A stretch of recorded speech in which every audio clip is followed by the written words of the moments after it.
Good morning. Good morning. Happy Thursday. It is April 8th, 2021. I would like to welcome you to this week's edition of When Life Needs a Detox, My Life with Multiple Sclerosis. Hi, I am Carol White, and I am your host and your life detox strategist. Now, as the usual route, I do have a few references that I'd like to share with you. And of course, everything is just not going to work this morning. I hope everyone had a great Easter weekend. Okay. And unfortunately, I'm not able to speak and type at the same time. Sorry.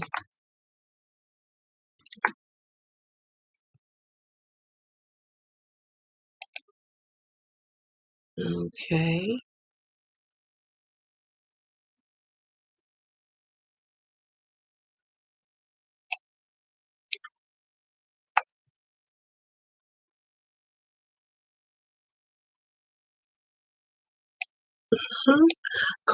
The reason this is going so terribly right now is that there are problems here with what I am trying to do. One of the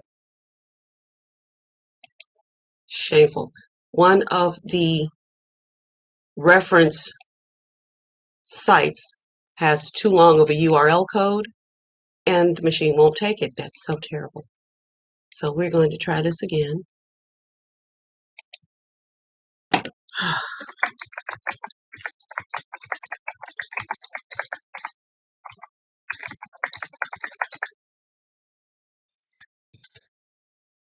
I spelled references correctly. And I did. Great. All right. We are good to go. This one works perfectly. Thank you, thank you, thank you. All right, but let's just say that today's topic is not something that we would normally talk about because it's rather embarrassing sometimes. Actually, it's embarrassing all the time.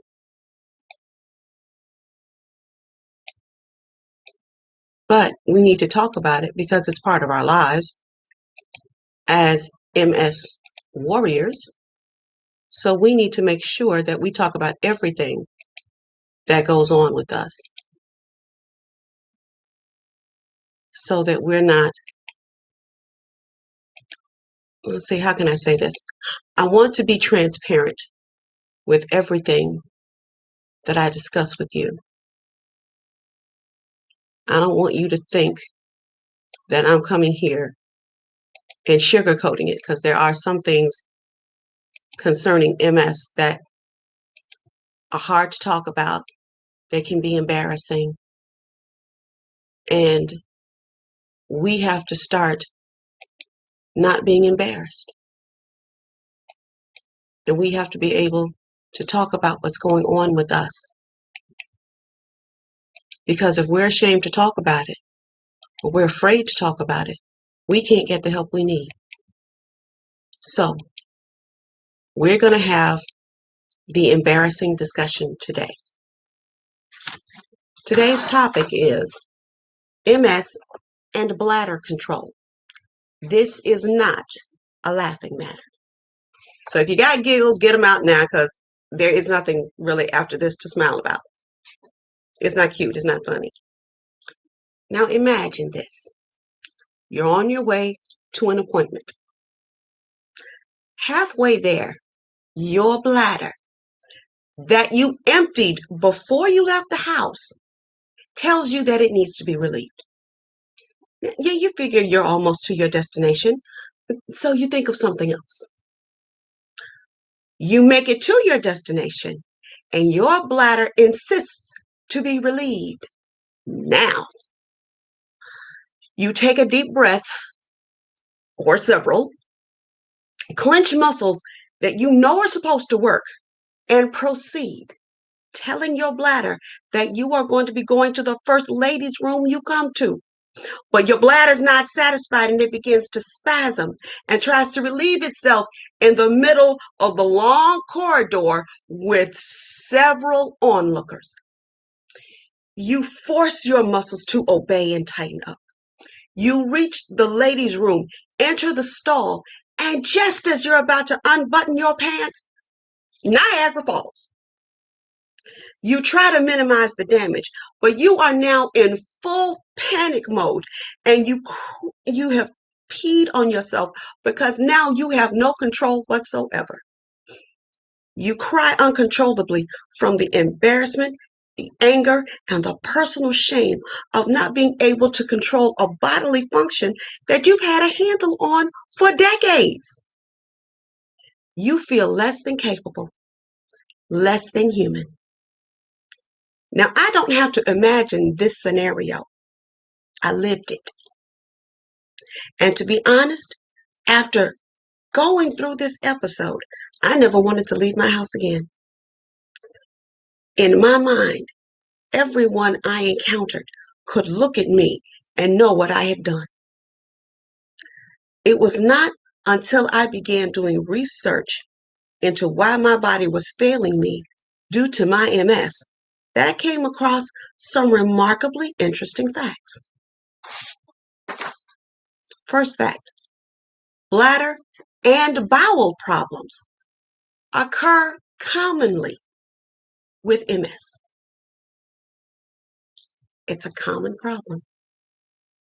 It's so common that at least 80% of MS patients are affected by bladder issues. And up to 96% of patients who have MS for more than 10 years will experience urinary complications as a result of their condition. Now, why do bladder issues or problems affect the MS warrior to such a degree? It's simple. We've talked about it before. Our signals are not being properly transmitted. Now, I'm going to do my visual again. Excuse me, there are just things everywhere in my office. I'm so sorry. This, let's just do it the short way. This is, let's say, the central nervous system of the average normal person. As you can see, there's nothing wrong with it. It's completely flawless. The signals are conducted perfectly. Everything that they need to do, they can do. All right? This is an MS warrior's central nervous system. We have breaks in our central nervous system. We have holes in our myelin sheath, the covering of our central nervous system. So we also have scar tissue to cover the holes. Biggest problem, scar tissue does not conduct the nerve signals to the muscles. Scar tissue does not conduct nerve signals. So we get short circuits, we get delayed signals, we get jacked up signals. And that's why we have bladder problems, because the bladder is told by the central nervous system what to do. So if the signal is messed up, the control is messed up.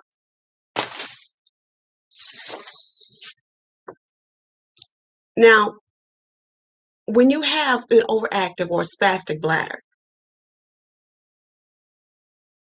which basically means that you are losing control of bladder and urinary sphincters, or you're not emptying your bladder properly, there are several symptoms that can occur. These are a few that I've listed. Can't list all of them. You have frequency or an urgency for urination. You have hesitancy in starting urination. There's the frequent nighttime urination, which they refer to this as noctura, which means you're getting up several times during the night, having to go to the bathroom. Incontinence, which is the inability to hold your urine. That was mine. And an inability to empty the bladder completely. And I know many of you are saying, I am not about to tell anyone, even my doctor, that I cannot hold my water. It's too embarrassing. Believe me, I totally understand. I wasn't willing to disclose this information either. But I had a choice to make. I could either tell my doctors what was going on with me and get the appropriate treatment, or I could be held hostage even further by my body and my condition, my MS.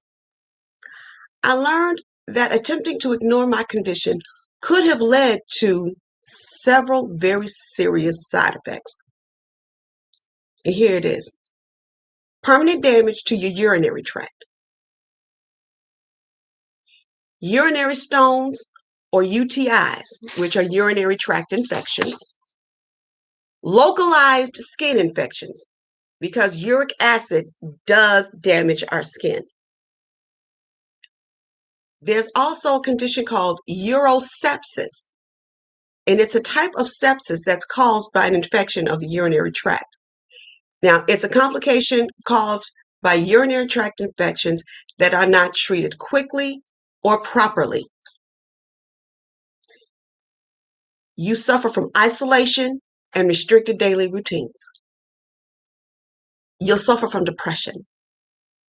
You'll have challenges with work, home, and social activities. And you suffer a loss of independence, self-esteem, and confidence. Listen, talking to your doctor will help you get your life back. He or she may prescribe medications for your issues, physical therapy, or just a change in your eating habits. But your job is to be completely honest with your doctor. The best way to do this is to ask yourself some very hard questions concerning your bladder issues. Now, there's an article that I've included in the chat called Bladder Problems, and it is from the National MS Society website. They have a PD file with pertinent questions geared toward evaluating your bladder function. This article also lists management and treatment options so that you can be well armored for your battle. I'm getting ahead of myself. I'm so sorry. Now, you and your doctor have taken care of the medical aspect of your bladder issues. Let's talk about the practical methods you need to employ once you and your doctor come up with a treatment plan. Now, no treatment plan is going to work overnight. So you need to have a contingency plan in place for when you venture out into public. And it's real simple, guys. Number one, okay, I'm so very sorry if you heard that. I haven't eaten this morning. But plan frequent stops. You have a bladder issue. When you got to go, baby, you got to go. So whoever you're rolling with has to understand, which means you got to disclose so that they understand they can either stop and let you out to go to the bathroom, or they can clean urine out of their car. It's real simple. Use and carry discreet protection, such as the pads. Now, these will give you confidence when you can't get to a bathroom, like when you're on an airplane. Because let's face it, your life doesn't stop. And maybe you can't get back there to that bathroom. You need a way to relieve yourself so that you're not causing other problems. And here's an important one. Wear easily removable clothes. We're talking about trousers with an elastic waist or Velcro closures, Because again, when you gotta go, the last thing you want to be doing is trying to fumble with a button or buttons and a zipper. You want to just drop and go. That's what you have to remember when you're with your clothes. Drop and go. Clothing, bladder issues, drop and go. And if the first three don't work, always have a stash of clothes, underwear, pads, wipes, catheters if it's prescribed by your doctor, paper towels, whatever you need in a tote bag or a backpack to bring with you. Because let's face it, there may not be a whole lot of bathrooms on your journey that you can stop at. Because I know I'm funky about how the tidiness of a bathroom. You know, gonna have to replace the pads. And just sometimes you just might not make it. So always have your stash of clothes and supplies that you need should you need to clean yourself up. And I'll say this, I say this. Bladder issues are nothing to laugh at. And they're also nothing to hide from. Get over your embarrassment because you're not alone in this. Talk to your doctor because you need their help to make this situation better. And have your contingency plans in place so that you can get back your independence, your self-esteem, so that you can get back your life. Your life is so much better when you live it. And that is really all that I have for today. And I'm going to have to ask you all to please excuse my stomach. For some reason, it's really going off on a tangent. So just let me get this down. That might quiet it a little bit. But listen, bladder control issues are common with MS warriors. 80% of us have bladder control issues. You're not alone. You're not by yourself. You don't have to be embarrassed. This is information that your caregiver needs. This is information that anyone you're traveling with needs.